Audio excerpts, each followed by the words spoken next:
Chapter 2, Key Training begins. As Yuan continued to train and learn about the basics of Ki secretly, he realized that mastering it was the key to regaining his new abilities in this world. He knew that it would take a lot of hard work and dedication, but he was determined to succeed. Yuan started his training by focusing on the first principle of Ki, resist. He spent hours practicing meditation and controlling his aura, creating a protective barrier around his body. At first, it was difficult, and he found it hard to maintain his concentration. But with each passing day, he got better and better, slowly building up his strength and control. As he progressed in his training, Yuan discovered that he had a natural talent for Ki, and he quickly moved on to the next principle, evasion. He spent days practicing how to suppress his aura, making it difficult for others to detect him. It was a useful skill, especially in a world where magic was not common and using Ki would draw unwanted attention. Next, Yuan worked on boost, learning how to increase the amount of aura he was producing to boost his attack's power. It was a challenging principle, but he persisted, knowing that he needed to master it if he wanted to be successful in this world. After several weeks of intense training, Yuan moved on to the fourth principle, Evo. He spent days developing his unique ability, which he called Magic Eye. It allowed him to see the aura around him, detect the presence of others, and sense their emotions and the future 5 seconds in advance. With his ability now in place, Yuan moved on to the fifth principle, Hide. He worked hard on blending in with his environment, making it difficult for others to detect him. He spent hours perfecting his camouflage, hiding in plain sight, and using his magic eye for the enemy's movement. Finally, Yuan tackled the sixth principle, Con, learning how to spread his aura over a wider area. It was a powerful technique that allowed him to control his surroundings and detect others' presence. Months went by as Yuan trained, and he felt his strength and abilities growing with each passing day. Though he was still in the body of a 3-year-old boy, he was now almost fully controlled the basics of Ki, capable of defending himself and others from danger, and it's too much for a 3-year-old boy to do such things, and Yuan feels satisfied on his achievements. Yuan knew that he still had a long way to go in his training, but he was confident that he could face any challenge that came his way. He was ready to explore this new world, uncover its secrets, and perhaps find out why he's in this world. During dinner with the other children, I asked Anna where Father Hernando was. She replied that he had returned to the central city and added that he only visited the orphanage infrequently. I was surprised by this information, and Anna explained that Father Hernando was the orphanage's sponsor. She had been living there for 10 years, and this was the first time he had stayed for such a long period of time, 3 years. In the past, he usually only stayed for a week at most. Anna also mentioned that Father Hernando was the one who brought me to the orphanage. Once you finish your meal, I'll give you something from Father Hernando that he wants to give you. Meet me in his office. Later, when I arrived at the office, Anna handed me a letter and a wooden box with unknown engravings. The letter contained a blank sheet of paper, and the box was impossible to open. I wondered why Father Hernando gave me something that was useless to me, but then I remembered that some Ki users could hide things in objects or environments. I decided to use Con, and to my surprise, it worked. Letter content. By the time you read this message, you should have already learned to use your basic Ki properly. I have left a box for you which you must always keep with you. Once you have reached a mid-tier level of mastery in your enhancement skill, you will be able to open the box. In 7 years' time, you will need to take the Guild Association assessment to become a licensed ranker. Everyone will be surprised by your young age, but don't worry, I have already provided a recommendation for you.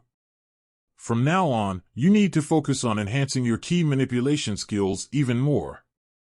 I look forward to seeing you again once you have become a licensed ranker, but make sure you pass the assessment.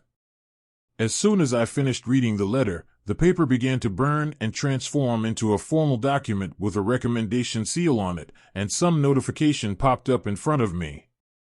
Notice your registration has been completed. You will receive an alert 2 weeks before the date of the exam day along with the detail of the location of exam. I wondered to myself, who exactly is Father Hernando? He brought me here, so he must know something, but I couldn't shake the feeling that he wasn't just a priest, given his knowledge of manipulation and physics. Perhaps he was a mercenary or something even more advanced. It was getting late, and I needed to get some sleep. I resolved to start training even harder tomorrow. One day, while Yuan was practicing his ki training in the forest, he sensed something strange in the atmosphere. Then he closed his eyes and concentrated, trying to identify the source of the disturbance. Suddenly, he felt a surge of energy, and his magic eye lit up with a bright, intense light.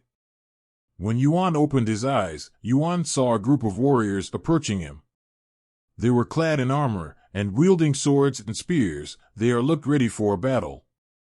Yuan felt shiver run down his spine, but he didn't panic. Instead, he takes a deep breath and focused on his ki, preparing to face his opponents while maintaining to hide its presence. The warriors were surprised when they saw Yuan standing on their path and staring at them with a calm and composed expression. They had expected to find an easy target, but now they weren't so sure. One of them stepped forward, his sword raised, and shouted, "Who are you, and what are you doing here?" Yuan remained silent and his eyes stared on the warrior's sword. He could feel the ki emanating from it, and he knew that it was a powerful weapon. He took another deep breath and concentrated, enhancing his aura grow stronger and more intense while keeping it undetected. The warriors hesitated, and unsure of what to do next. They couldn't sense any power radiating from Yuan, and they knew that he was a young boy. Finally, one of them spoke up, "We are the Knights of the Crimson Sun, and we have been sent here to protect this land from any threat." "Are you a threat to this land?" Yuan shook his head. "I am not a threat. I am merely a child. I'm staying from the orphanage not so far from this forest. I mean no harm." And Yuan added, "You can also visit the orphanage to confirm on what I'm saying was true or not." The knights looked at each other, unsure of what to make of Yuan's words. They had encountered many children before, but none of them had possessed such a weird presence.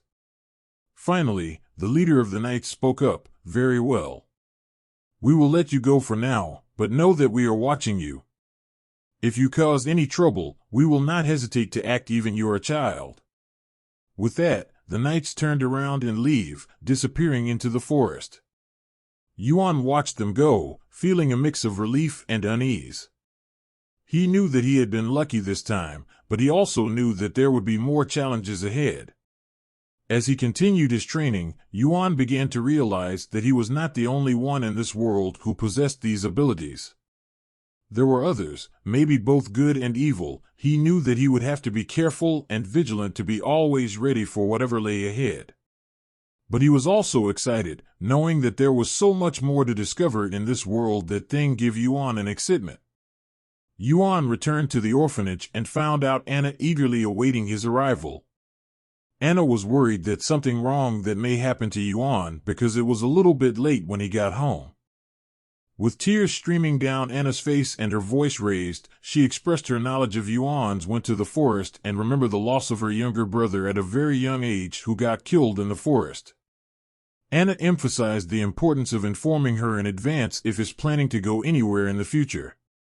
And Yuan just nodded and hugged her saying "I'm sorry" while crying. In that moment it is the first time he felt someone's truly caring and love him without any conditions, because in his previous life his parents didn't care about him and they only think about the money that they can have from him. Thank you for watching. Please do like, share, and subscribe.